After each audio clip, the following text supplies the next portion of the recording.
et à rejoindre nos sœurs dans le contexte du Canada qui vont nous partager et nous sommes évidemment très contentes de vivre ce moment avec vous. Les sœurs du Canada, celle qui a la parole, je pense que vous pouvez commencer. Nous sommes prêtes.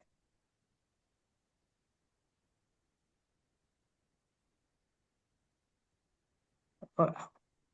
Ça marche. Oui.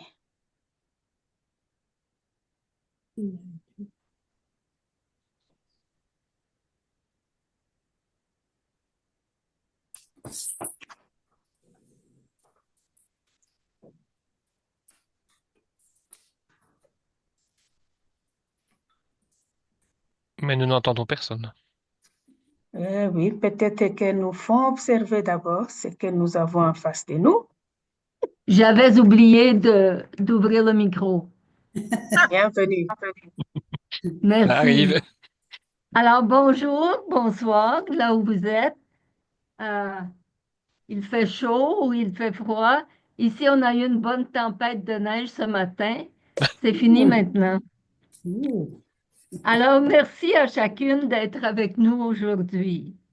Nous sommes heureuses de vous dresser un portrait des Sœurs de Sainte-Marie au Canada en 2025, en mettant l'accent sur ce qu'il y a eu de nouveau depuis 2019,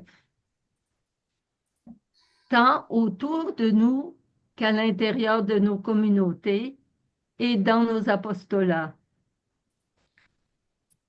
Comment le Seigneur continue-t-il de nous appeler à être ensemble pour vivre notre foi au Christ et la transmettre?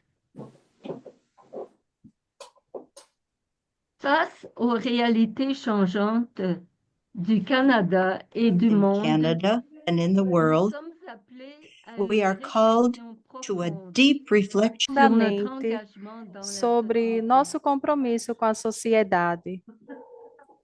Les 6 dernières années ont Nos vu des últimos 6 bouleversements anos, dans plusieurs houve domaines, mudanças em muitas áreas, allant des changements climatiques à l'immigration, en passant par la pauvreté et la crise des abus.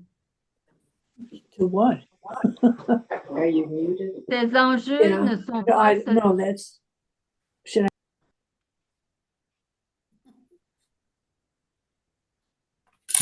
Ces enjeux ne sont pas seulement des statistiques.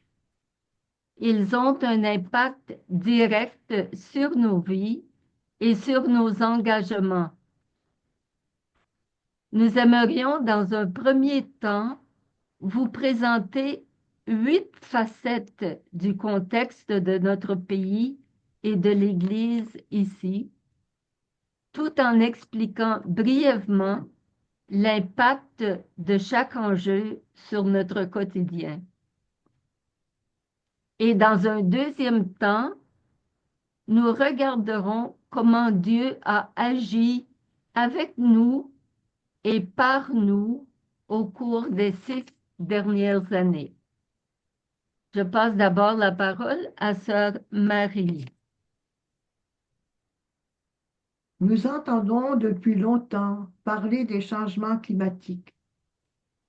Or, au cours des 6 dernières années, leurs effets se sont fait sentir très concrètement chez nous.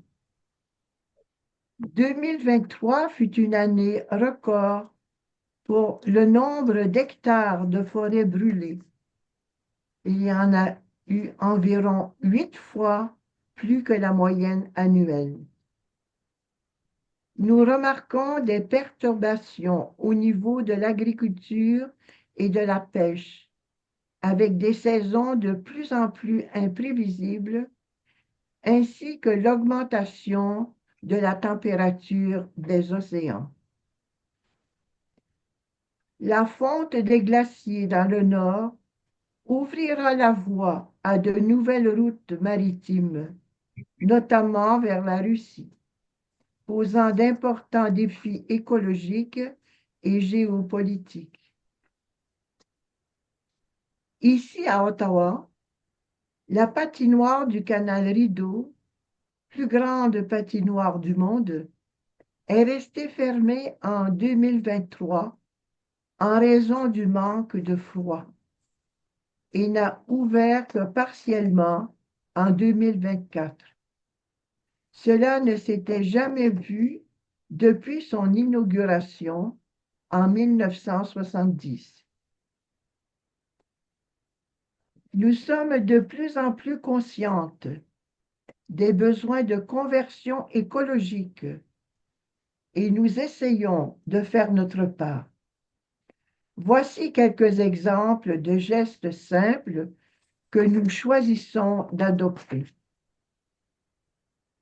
À leur manière, différentes sœurs tentent de promouvoir une mobilité durable en utilisant, entre autres, l'autopartage avec Communauto, le covoiturage, le transport en commun, la bicyclette et en faisant le pas vers des véhicules électriques. Nous favorisons une consommation responsable. Certaines communautés essaient de prioriser les produits locaux et de réduire le gaspillage alimentaire via certaines applications qui sont à notre disposition comme Flash Food. Toutes nos communautés sont aussi engagées au niveau du tri des déchets, du recyclage, du compostage, même lors des grands rassemblements. Nous observons que l'écart entre riches et pauvres ne cesse de se creuser, plongeant un nombre croissant de familles dans la précarité. À Ottawa, une famille sur 4 souffre d'insécurité alimentaire. À Kingston, quelques dizaines de kilomètres plus loin, c'est une famille sur 3 qui n'arrive pas bien à se nourrir au point que la ville a décrété l'état d'urgence en janvier dernier. Cette précarité a un impact direct sur l'ampleur de l'aide qu'il est nécessaire de déployer. Le Canada est fier de compter sur des systèmes publics d'éducation et de santé qui assurent un accès équitable et gratuit à l'école et aux hôpitaux pour tous ses citoyens.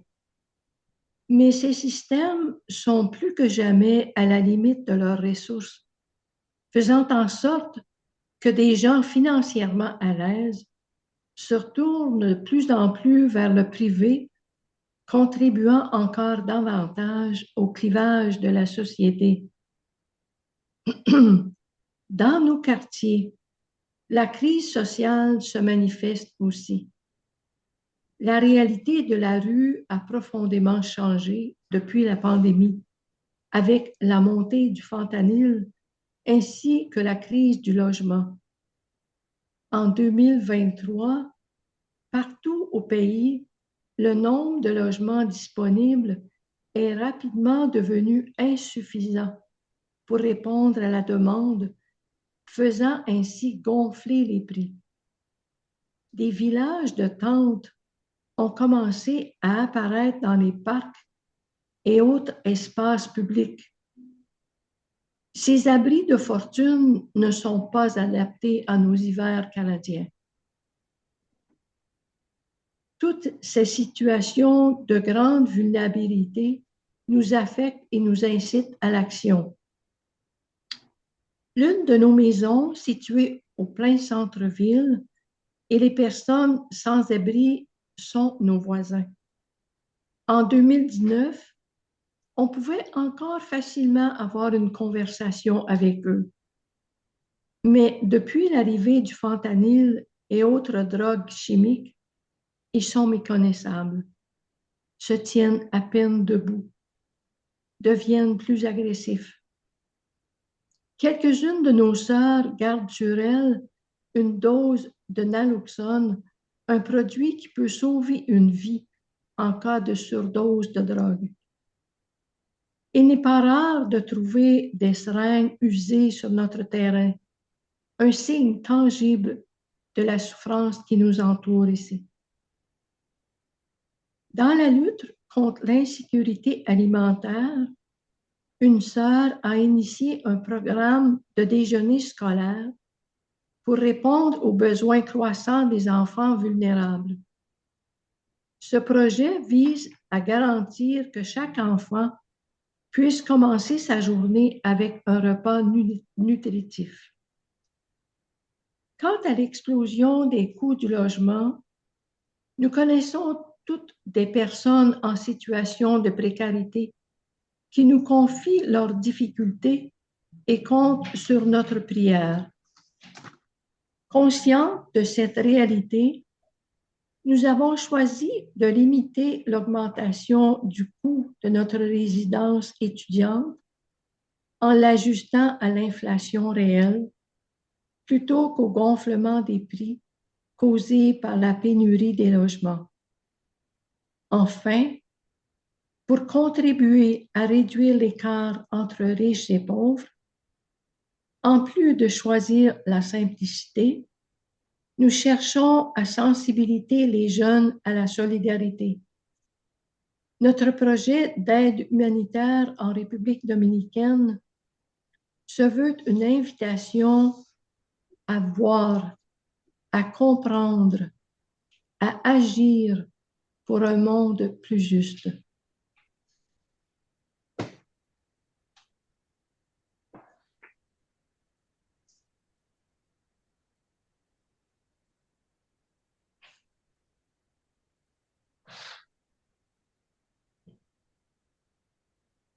Il a été souvent dit à nos sœurs d'autres pays, le constatent en arrivant ici, que le tissu social est beaucoup moins solide dans nos sociétés centrées sur l'individu et son autonomie.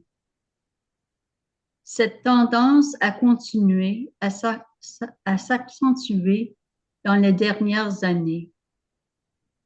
Les familles sont de plus en plus fragmentées et réduites à leur plus petite expression. Il n'est plus toujours possible de compter sur le soutien d'un réseau de cousins ou de voisins quand viennent les difficultés, la maladie ou le vieillissement. La tendance se maintient également en ce qui a trait à la durée des engagements. Les gens refusent de plus en plus d'avoir les mains liées, tant au travail qu'en famille et dans leurs relations intimes. La solitude et l'abandon des aînés est une grande souffrance. Certaines de nos sœurs ont répondu à ce besoin en s'engageant auprès de personnes âgées et malades. De manière plus générale, la fragmentation des liens sociaux exige des efforts constants pour rassembler des gens afin qu'ils se voient, se parlent, se côtoient, s'entraident. Cela constitue l'une des grandes missions du 460 et d'autres sœurs le font également dans leurs milieux respectifs. Nous portons une attention particulière à certaines personnes dont le réseau d'entraide est plus restreint, qui souffrent de handicap, de santé mentale fragile, des étudiants internationaux qui n'ont pas de famille ici, etc. Nos propres communautés entre sœurs de Sainte-Marie ne sont pas exemptes de cet attrait pour l'indépendance et l'individualisme. Nos efforts de communion et de rassemblement doivent être renouvelés, sans quoi les liens s'effritent.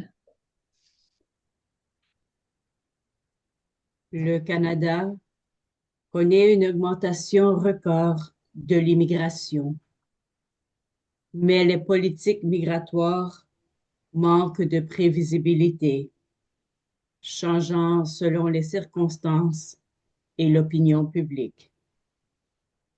Voici quelques chiffres marquants. Entre 2019 et 2023, on a observé une augmentation de 125% du nombre de demandeurs d'asile. Entre juillet 2022 et juillet 2023, 98% de la croissance démographique du Canada provenait des nouveaux arrivants, contre seulement 2% liés aux naissances. Nous pouvons constater de nombreux défis liés à cette réalité. Une pression accrue sur les services sociaux tels que la santé, l'éducation, le logement et les services de garde. Un déséquilibre dans la répartition des migrants sur le territoire, certains centres urbains étant surpeuplés, tandis que d'autres régions manquent de main-d'œuvre. Une volonté politique de réduire drastiquement l'immigration en 2024-2025 avec des impacts à prévoir sur l'économie, les milieux éducatifs. Notre région est un lieu privilégié pour les études des sœurs venant du Sud en raison de la présence d'universités bilingues français-anglais. Il est vrai que de nouvelles exigences d'immigration nécessitent plus de temps afin de compléter les demandes de permis d'études, d'où l'importance de prévoir à temps les candidates possibles. Plusieurs étudiants étrangers, devant de telles exigences, choisissent de ne pas venir au Canada. Et par conséquent, une université dans notre région qui a un quota de 4057 étudiants étrangers pour 2025 n'a reçu à peine que 3000 demandes. Cela confirme qu'il est encore possible pour nous d'accueillir de nos sœurs qui veulent étudier au Canada, et c'est pour nous une joie de le faire. L'obtention de la résidence permanente représente également un long processus. Cette réalité nous rappelle les difficultés rencontrées par de nombreuses personnes cherchant à s'installer ici. Nous croyons qu'au cœur de cette situation, il demeure possible de faciliter l'accueil de nos sœurs et tous ceux qui aspirent à construire leur avenir parmi nous. Certaines de nos sœurs sont activement engagées dans l'accompagnement de nouveaux arrivants, leur offrant soutien et présence dans leur parcours d'intégration. Nous croyons que chaque personne mérite d'être accueillie avec dignité et que notre engagement en faveur de l'accueil est un aspect important de notre mission et charisme.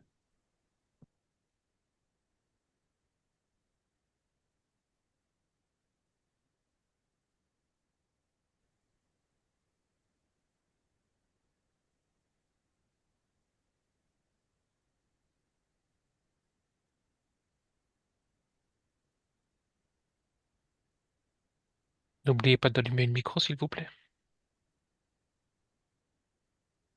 Et puis, il y a la crise des abus. Parlons d'abord du cas particulier des pensionnats autochtones. Le 28 mai 2021, la découverte des restes de 215 enfants près de l'ancien pensionnat de Kamloops, en Colombie-Britannique, a secoué le pays. Ce moment a marqué une prise de conscience Merci. une prise de conscience grand public sur l'histoire des C'est Premières Sœur Jeanne, Nations. qui était la supérieure générale, maîtresse de novice de Sœur Jeanne. Oui, Vous oui. pouvez fermer ce micro-là. Ma sœur, vous pouvez continuer. Il y a...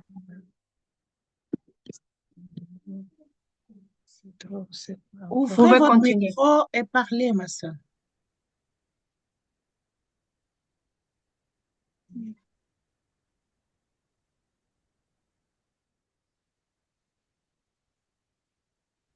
Oui, OK, ça va, ils l'ont fait. Ah voilà, ok, merci. Ça va.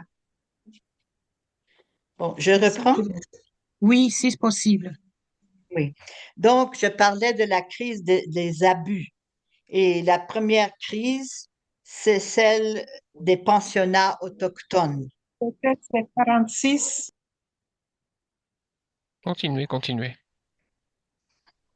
Le 28 mai 2021, la découverte des restes de 215 enfants près de l'ancien pensionnat de Kamloops en Colombie-Britannique a vraiment secoué le pays. Ce moment a marqué une prise de conscience du grand public sur l'histoire des Premières Nations chez nous. Pour beaucoup, cette révélation fut une découverte brutale, ravivant des blessures profondes. Sœur, est s'il vous important- plaît, si vous pouvez attendre un peu, on a un petit problème pour la traduction anglaise. L'interprétation, oui. Sœur Patricia, are you okay?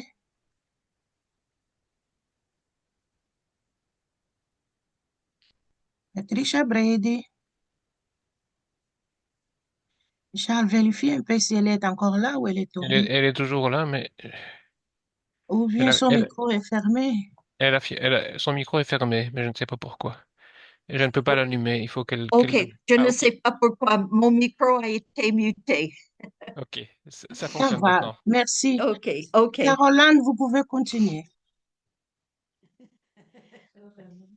Il est important de rappeler que It's la important to majorité de ces recall that pensionnats most of these ont boarding été schools gérés par l'Église are catholique managed at the request et of en the Catholic moindre Church proportion par and les églises anglicanes, under at unies, the churches, the presbytériennes Anglican, et autres. Presbyterian, e outras, Et ceci à la demande du a gouvernement pedido e canadien. sob a supervisão do governo canadense. Dans les mois qui ont Nos suivi, meses que se seguiram, l'opinion a publique opinião a pública dressé un pintou um portrait quadro très muito noir et preto e blanc branco de da l'histoire, história, entraînant o que une levou vague de a mauvaise uma onda presse pour plusieurs congrégations religieuses, ainsi pour l'Église dans son ensemble. Un moment historique s'est inscrit en juillet 2023 avec la visite du pape François au Canada. Ce voyage avait pour but de présenter des excuses officielles sur le sol canadien en reconnaissance des souffrances vécues par les peuples autochtones dans les pensionnats. Passons maintenant à d'autres formes d'abus qui ont touché l'Église canadienne dans les dernières années.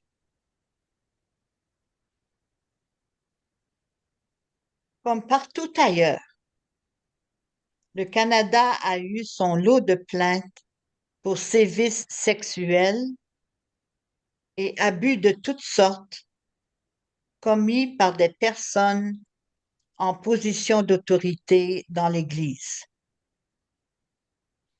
Ces dénonciations ont conduit à une prise de parole importante de la part des victimes, qui ont finalement trouvé un espace pour raconter leurs souffrances.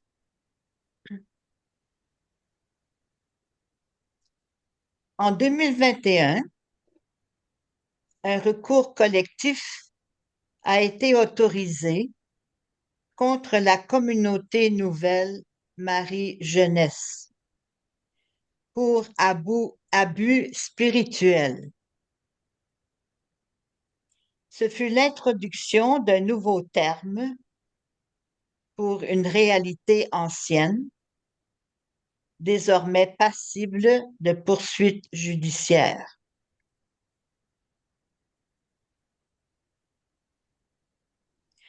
Nous subissons les contre-coups d'une méfiance grandissante envers les institutions religieuses. Notre propre confiance est souvent mise à l'épreuve, notamment lorsque nous voyons des amis accusés. Nous nous demandons souvent qui donc sera le prochain. L'accompagnement pastoral devient plus délicat car il faut désormais trouver un équilibre entre prudence et proximité humaine dans un contexte où chaque geste ou parole peut être interprété comme dépassant les limites et devenir l'objet d'une plainte. Même si le Canada n'est pas une zone de conflit armé, la volatilité du contexte géopolitique mondial nous affecte aussi. Les conflits chez nous prennent la forme d'une polarisation exacerbée des idées, tant politiques qu'éthiques, économiques et religieuses. Les espaces de dialogue se sont transformés en lieu pour la critique, les insultes, l'intolérance et la désinformation. Tout récemment, un conflit commercial a éclaté suite à l'application par les États-Unis de tarifs douaniers, résultant en des relations diplomatiques plus tendues. La proximité avec la Russie par l'Arctique, dont nous avons parlé plus tôt, met sous une nouvelle lumière la fragilité de notre système de défense pour un aussi vaste territoire. À l'interne, chez les élus de la province de Québec en particulier, il y a une tendance nette depuis quelque temps vers une laïcité de l'État, beaucoup plus stricte et agressive. On sent une peur des effets pervers de la religion, un conflit de valeurs entre une majorité de citoyens et les positions de l'Église sur les questions éthiques, entre autres. Un de ces conflits de valeurs concerne l'aide médicale à mourir. Depuis son entrée en vigueur, en 2016, certaines sœurs ont été appelées à accompagner des personnes qui en ont fait la demande, ainsi que leurs familles. Comment être un reflet de l'amour de Dieu dans ces situations limites? Au niveau financier, le militantisme anti-religieux risque d'atteindre les congrégations dans un avenir assez rapproché. Déjà, l'an dernier, un comité gouvernemental fédéral a proposé que soit aboli l'item avancement de la religion comme activité de bienfaisance reconnue pour exemption d'impôts. Nous sommes encore loin de sa mise en œuvre, mais si une telle proposition était acceptée, elle aurait des répercussions sur notre capacité à recevoir des dons pour nos œuvres et à utiliser nos ressources pour des activités à caractère religieux. Plus globalement, devant le fléau de la polarisation et de la désinformation, nous sommes conscientes qu'il est de plus en plus facile de devenir nous-mêmes vecteurs de fausses nouvelles en partageant des informations ou des images non vérifiées. Bien souvent, nous nous sentons We feel impuissantes powerless devant tant de before conflits so many. Diante de qui tantos divident nos conflitos que sociétés. dividem nossa sociedade. Or, No la entanto, paix, c'est d'abord en nous qu'elle se construit. Quand nous acceptons de créer de l'espace pour celui ou celle qui est différent. La prière de Thésée que nos sœurs animent chaque mois est un lieu d'écuménisme et de paix qui nous aide personnellement et prépare les cœurs pour que Dieu y fasse son œuvre de réconciliation.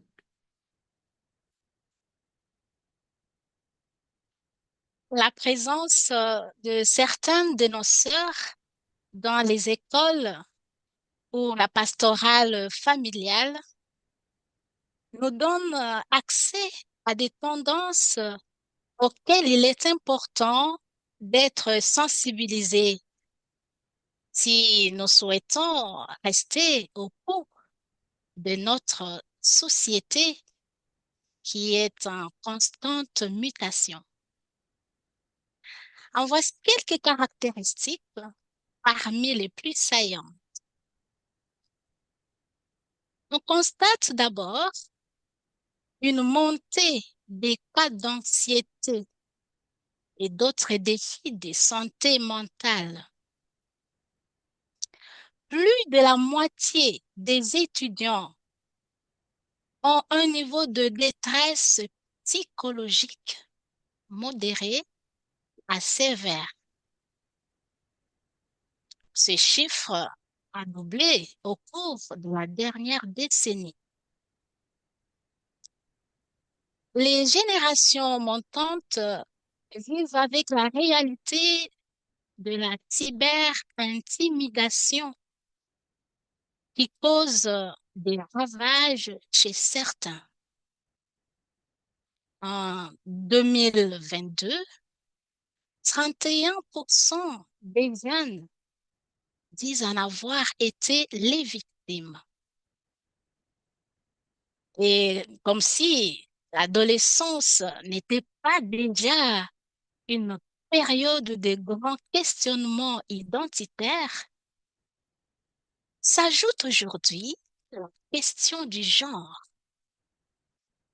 Suis-je un homme, une femme, ni l'un ni l'autre? Qui ai-je aimé?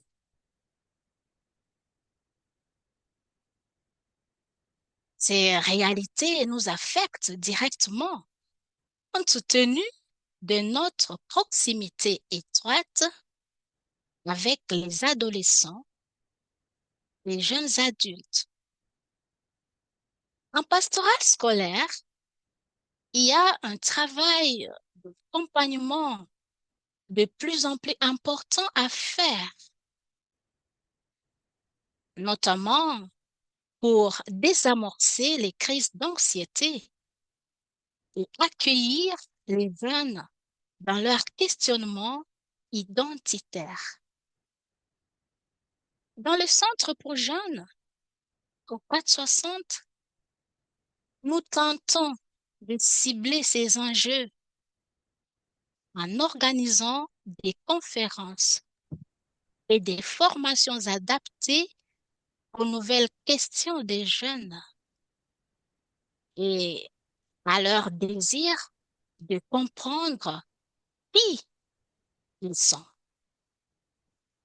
Nous avons maintenant la joie de passer la parole à notre chère sœur Louise. Maintenant, voici quelques traits saillants de notre Église locale. La composition de nos communautés paroissiales, surtout dans les grands centres, est en pleine mutation. Les nouveaux arrivants au Canada y sont désormais largement majoritaires chez les fidèles comme dans le clergé. En Ontario, nous pouvons encore compter sur des écoles catholiques subventionnées par l'État, dont le curriculum religieux est approuvé par les évêques. Depuis le dernier chapitre, la région d'Ottawa a malheureusement perdu la majorité de ses programmes de théologie. À l'Université Saint-Paul, le premier cycle universitaire n'est plus offert en français, faute d'étudiants et de financement. Le Collège universitaire dominicain a fermé ses portes. Compte tenu que la polarisation s'accentue, nous sommes aussi confrontés à des frictions et à moins de tolérance entre les catholiques anglophones et francophones. Ces derniers ont besoin de plus de liberté dans l'expression de leur foi et vivent dans un contexte davantage marqué par l'indifférence religieuse, rendant l'évangélisation difficile. Malgré les changements au sein de l'Église, nous entretenons d'excellentes relations avec les paroisses francophones de notre région.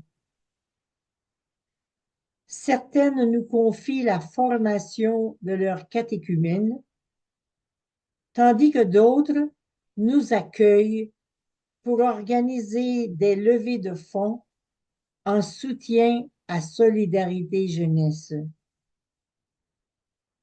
Plusieurs sœurs demeurent actives dans la vie paroissiale. Alors que l'Église diocésaine diminue en nombre, la solidarité entre les acteurs pastoraux se renforce. Dans ce contexte, nous pouvons redéfinir notre présence et notre mission en témoignant d'une foi vivante, proche des réalités d'aujourd'hui.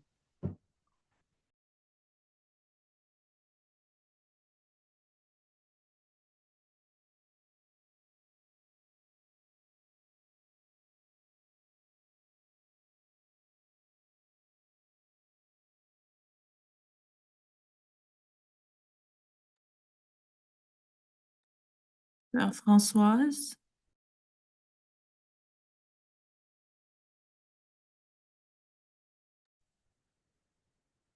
Merci. Alors voilà pour le portrait de notre pays et de l'Église au Canada aujourd'hui. Nous passons maintenant à la deuxième partie de notre présentation. Au fil des dernières années, nous avons vu l'action de Dieu se manifester avec force et bienveillance. Nous verrons quelques points qui illustrent cette présence agissante, vivante de Dieu, tout d'abord dans nos communautés et ensuite dans nos engagements apostoliques. Au sein de nos communautés, au long des 6 dernières années, nous avons perçu un appel de l'Esprit nous invitant à renforcer les liens entre nous. En voici quelques exemples.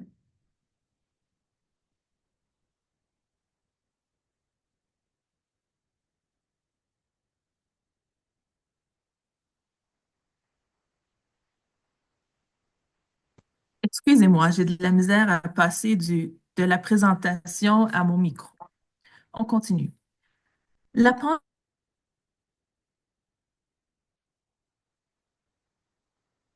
pandémie nous a forcés à nos repères ayant disparu et nos façons habituelles d'interagir n'étant plus possibles. Nous avons pris le temps de réfléchir à de nouvelles façons de resserrer les liens entre nous. Nous avons donc en blanc toutes les communautés. Ces rencontres comprenaient un temps de prière, un temps pour des jeux et autres activités ludiques, un temps d'échange.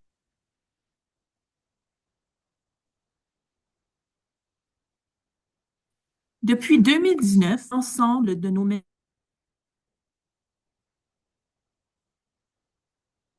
maisons, pour diverses nécessités. Unidades foram realocadas, marcando uma nova etapa em nossa história. Par souci de temps, je ne lirai que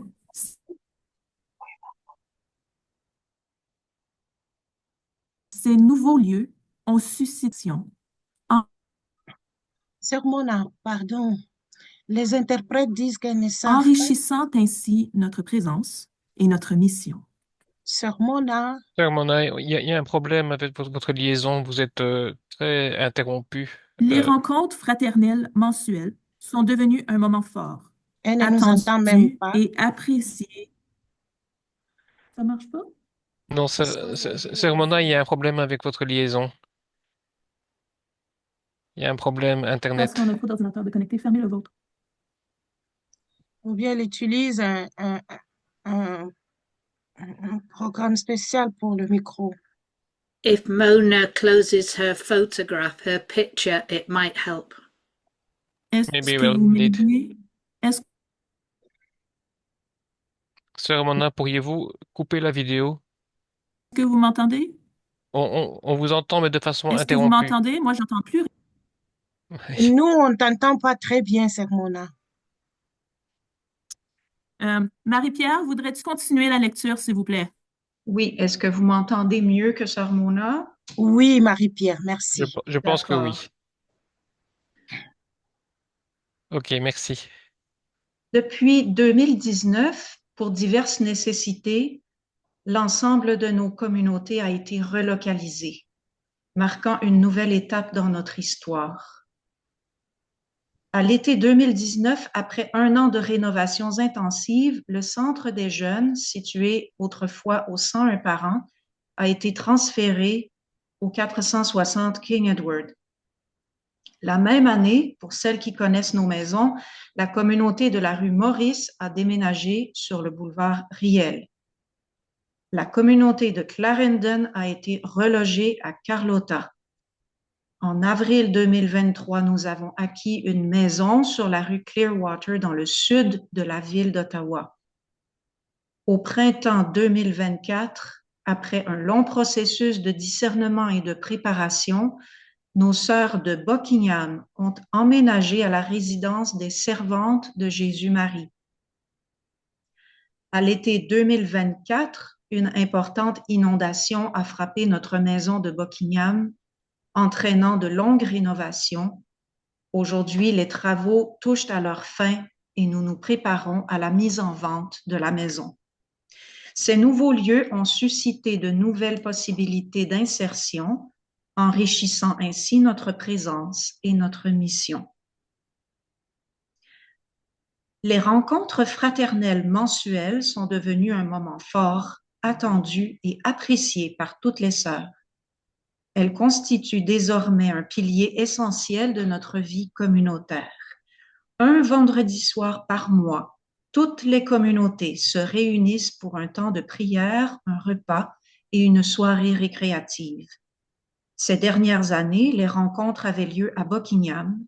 Après notre déménagement, nous avons pu avoir accès gratuitement à la salle de réunion de l'archidiocèse de Gatineau, située dans le même bâtiment que la résidence des servantes de Jésus-Marie où vivent nos sœurs aînées.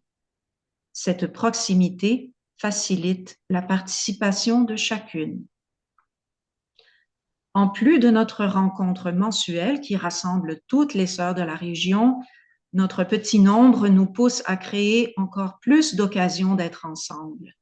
Nous ressentons un désir profond de fraternité et cela se traduit par une multiplication des initiatives intercommunautaires. Les sœurs s'invitent spontanément les vendredis soirs, une communauté à la fois, partageant un repas et un moment de joie. Chaque rencontre devient une précieuse occasion de tisser des liens, de se soutenir et d'avancer ensemble. En juin 2024, Sœur Immaculée nous a invités à réfléchir avec créativité à notre gouvernance régionale et à repenser nos structures de manière à mieux répondre aux besoins actuels. Elle nous a encouragés à être ouvertes et innovantes, à chercher de nouvelles manières d'avancer ensemble. Pour soutenir ce processus, un conseil de transition a été mis en place. Son mandat est d'accompagner notre région dans un discernement en profondeur afin d'identifier ensemble les directions à prendre. Nous avons été appelés à regarder avec lucidité et réalisme notre situation, à reconnaître non seulement les défis auxquels nous faisons face, mais aussi les nombreuses grâces qui nous portent et nous soutiennent dans ce chemin. Notre région, bien que peu nombreuse, est remplie de richesses humaines. Elle est nourrie par la diversité de ses talents et de ses générations.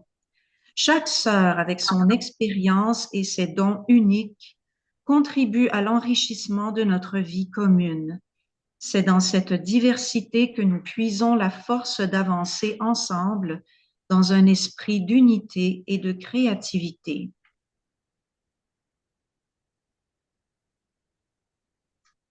Merci. Maintenant, nous allons voir l'action de Dieu dans la mission et dans l'apostolat. Nous avons reconnu avec gratitude la présence de Dieu au cœur de nos diverses missions et dans nos engagements. Là, Sœur Marie-Pierre va vous les présenter. Lorsque la pandémie a bouleversé nos repères, Dieu nous a donné la créativité et la persévérance nécessaires pour continuer notre mission sous de nouvelles formes. Il nous a inspirés à utiliser les technologies comme des outils au service de l'Évangile. Grâce à Zoom et aux vidéos, nous avons pu maintenir des rencontres de foi et de partage même à distance. Pardon, Aujourd'hui, Marie-Pierre. oui, Les interprètes ne savent pas suivre. Si tu peux aller un tout petit peu lentement. Merci. grâce à Zoom et aux vidéos, nous avons pu maintenir des rencontres de foi et de partage, même à distance. Aujourd'hui encore, certaines de nos sœurs aînées animent des groupes en ligne, témoignant que l'Esprit Saint ouvre toujours de nouveaux chemins.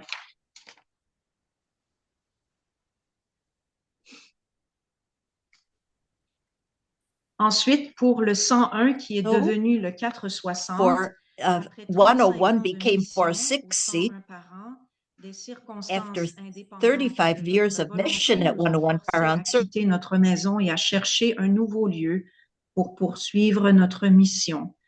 Ce temps d'incertitude a été une épreuve, mais aussi un appel à faire confiance à Dieu. Après une année de rénovations intensives, nous avons emménagé au 460 avenue King Edward en août 2019, juste après le dernier chapitre. Malgré les défis, nous avons été témoins de la manière dont Dieu a su transformer cette transition en une occasion renouvelée de service et d'engagement. Parmi les nouveautés, nous avons lancé un programme de préparation au sacrement permettant d'accompagner un plus grand nombre de jeunes dans leur cheminement spirituel. Nous avons aussi agrandi notre résidence pour étudiantes, offrant désormais 10 chambres au lieu de 6. Ce nouvel espace nous permet d'élargir notre accueil. En parallèle, nous restons fidèles à nos projets antérieurs qui demeurent au cœur de notre engagement. Nous poursuivons les prières de Thésée, les retraites spirituelles, les conférences du jeudi, ainsi que notre projet d'aide humanitaire en République dominicaine. Puisque l'éducation a toujours occupé une place centrale dans notre histoire, nous sommes heureuses de pouvoir compter encore aujourd'hui sur la présence de 2 sœurs pleinement investies dans le système scolaire catholique. Comme mentionné précédemment, ces écoles nous offrent un accès privilégié à la jeunesse d'aujourd'hui. L'une de nos sœurs est responsable de la pastorale dans une grande école secondaire, tandis qu'une autre enseigne au niveau élémentaire.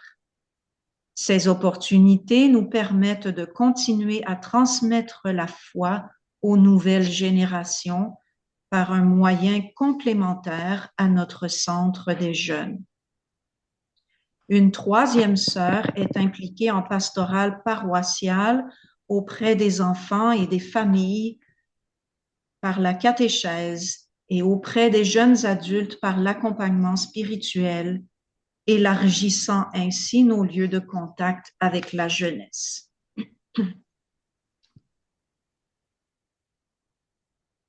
Nos sœurs de Riel se sont rapidement intégrées dans leur nouveau quartier, offrant un soutien et une présence bienveillante.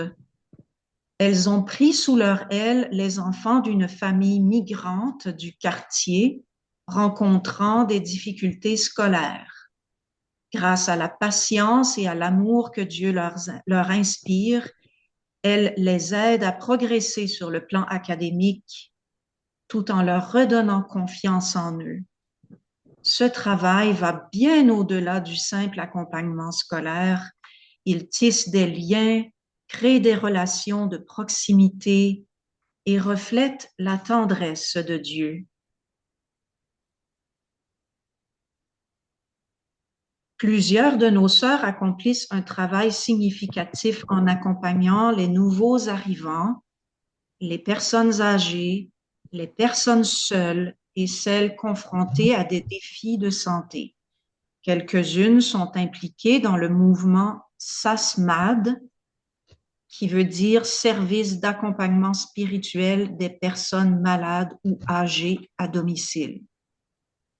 Que ce soit en offrant un accueil et une écoute attentive, en aidant à l'adaptation à la culture canadienne ou en soutenant dans les démarches administratives, elles apportent un soutien concret et précieux.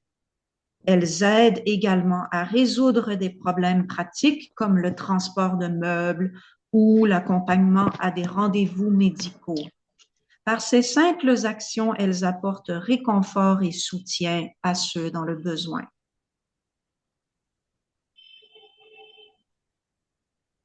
Malgré leurs limites physiques, plusieurs de nos sœurs plus âgées poursuivent leur mission avec une foi profonde et une générosité exemplaire.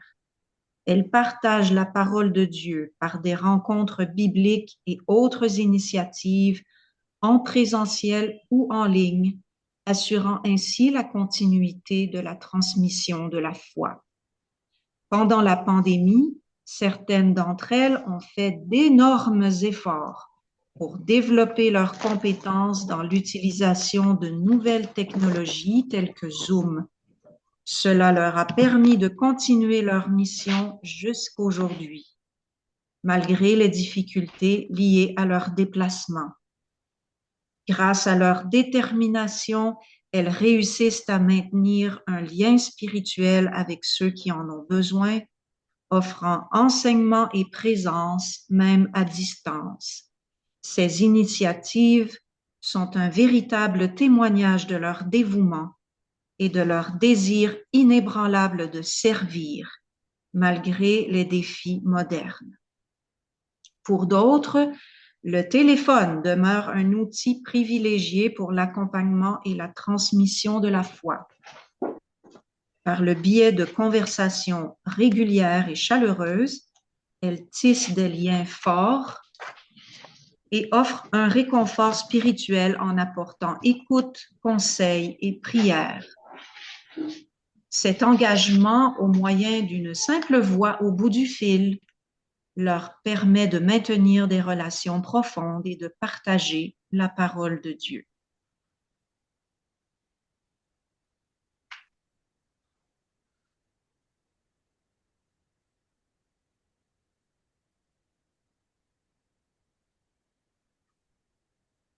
Ensuite, les associés, oblates, affiliés et autres collaborateurs font partie de notre grande famille au Canada depuis de nombreuses années déjà. Les associés et oblates sont des laïcs qui ont le goût de vivre leur quotidien selon notre charisme. Les oblates prennent aussi un engagement de chasteté et de simplicité. Les affiliés par la prière sont un réseau de personnes qui portent dans la prière les grandes intentions du monde et de la congrégation. Aujourd'hui, l'âge avancé de certains nous stimule à trouver de nouvelles manières de les rejoindre, tout en maintenant des réunions pour ceux et celles qui le peuvent. La sœur responsable des oblates organise des rencontres hybrides avec elles. Certaines participent en présentiel et d'autres via Zoom. L'une d'elles participe du Bénin où elle habite une partie de l'année. Une sœur aînée a eu l'inspiration et le désir de faire revivre le groupe des affiliés par la prière qui était à l'arrêt depuis un temps. Aujourd'hui, environ 70 personnes participent activement à ce groupe. Dans l'écoute et la prière, Dieu agit dans le cœur des sœurs et des affiliés.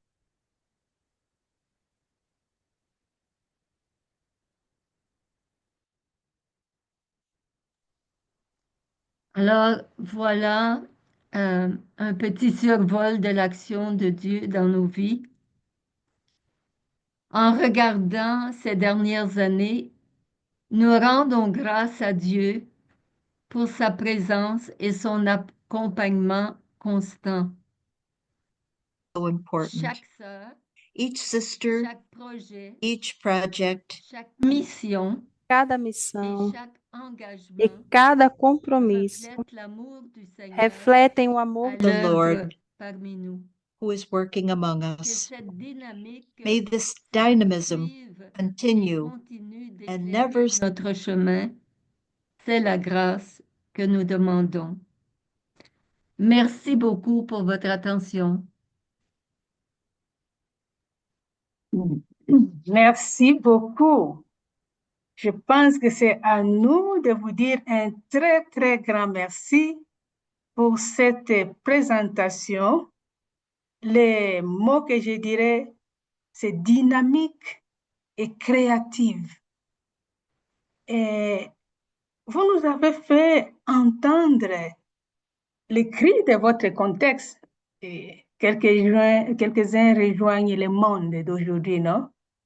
Oui. Par exemple, ce bouleversement climatique, avec tout ce que cela implique et qui reflète d'une manière générale le monde, l'écart entre les riches et les pauvres, les crises multiples qui se trouvent dans le monde, dans votre contexte et ailleurs, et les abus. Mais le plus beau pour moi, c'est à chaque fois, vous avez proposé une action et vous prenez part, vous agissez par des gestes simples, par votre présence.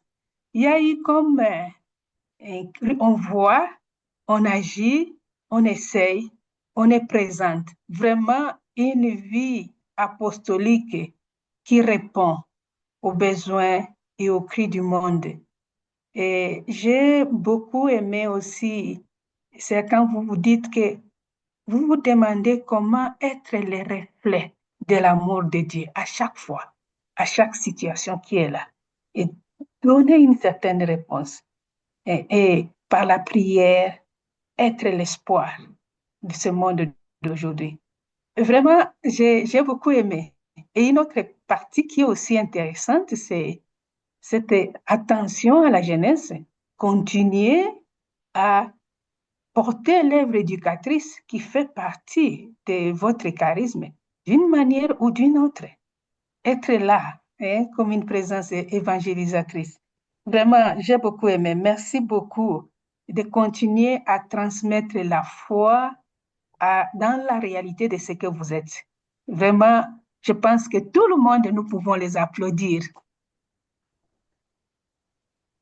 Merci mes beaucoup, sœurs. merci.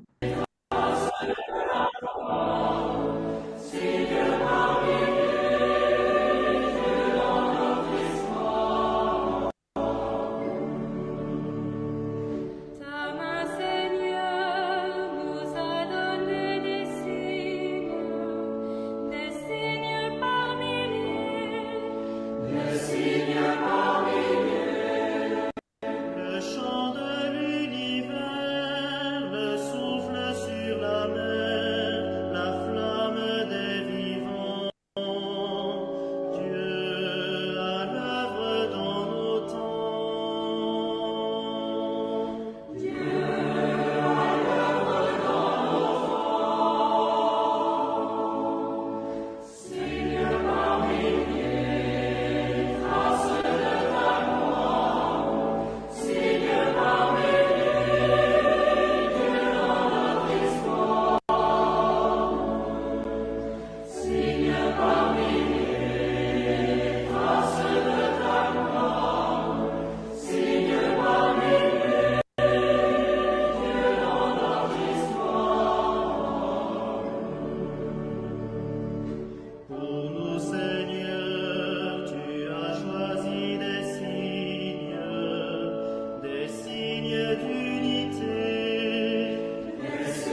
Nous écoutons la parole de Dieu, un extrait du commentaire du pape François, l'espérance ne déçoit pas.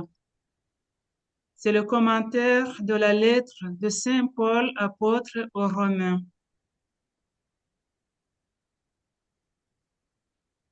L'espérance chrétienne, en effet, ne trompe ni ne déçoit parce qu'elle est fondée sur la certitude que rien ni personne ne pourra jamais nous séparer de l'amour de Dieu.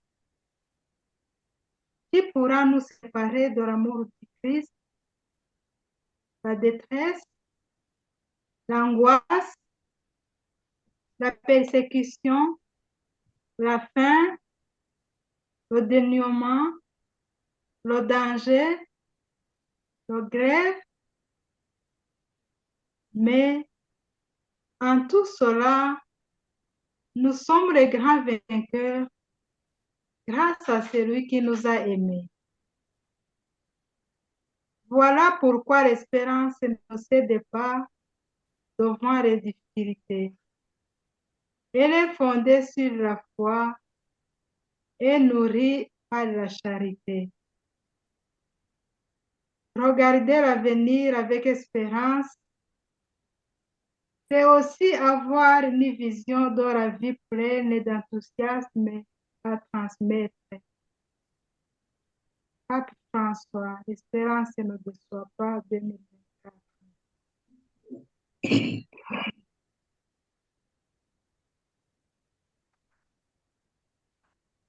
Prenons un moment de silence avant de passer aux intentions de prière.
Nous te rendons grâce, Seigneur, pour les 139 ans de présence de nos sœurs au Canada.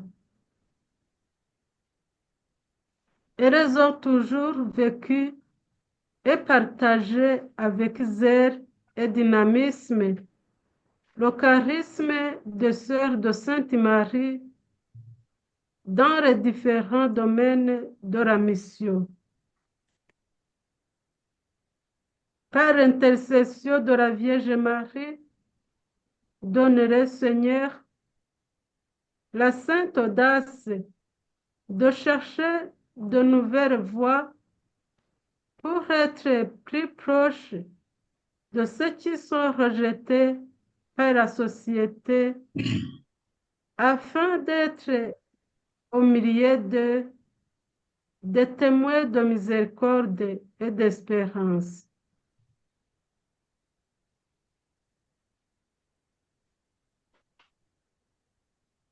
Dans ta miséricorde, Seigneur, écoute-nous.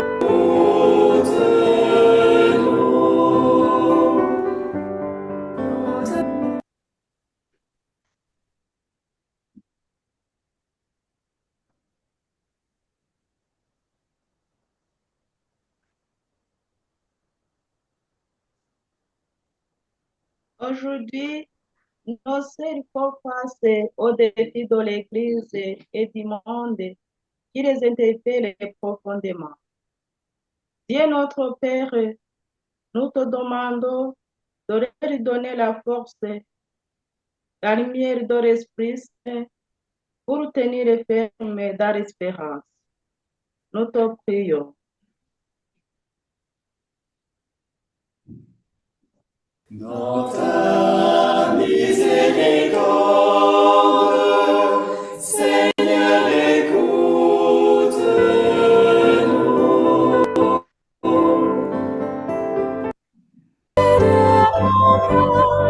Avec joie, j'ai tout donné dans la simplicité de mon cœur. Avec joie, j'ai tout offert à Dieu. Nous apprendrons le langage de nos frères, de nos sœurs. Oui, l'amour nous y engage pour accéder à leur cœur. Au milieu de la jeunesse, notre voix comme une amie reflètera leur richesse et la source de leur vie. Dans la simplicité de mon cœur, avec joie, j'ai tout donné. Dans la simplicité de mon cœur, avec joie, j'ai tout offert à Dieu. Pour aimer sans défaillance, nous irons jusqu'au pardon,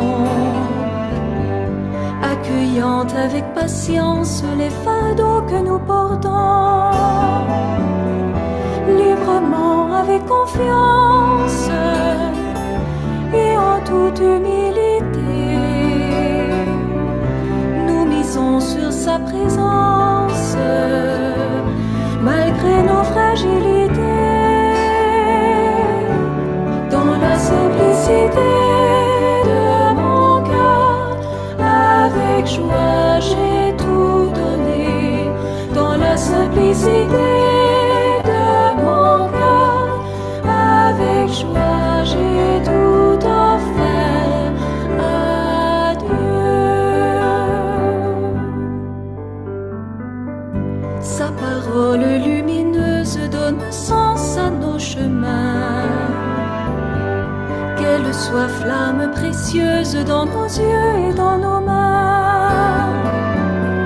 Puisqu'en Dieu tout est possible, ô Marie, toi qui as cru, garde nos cœurs disponibles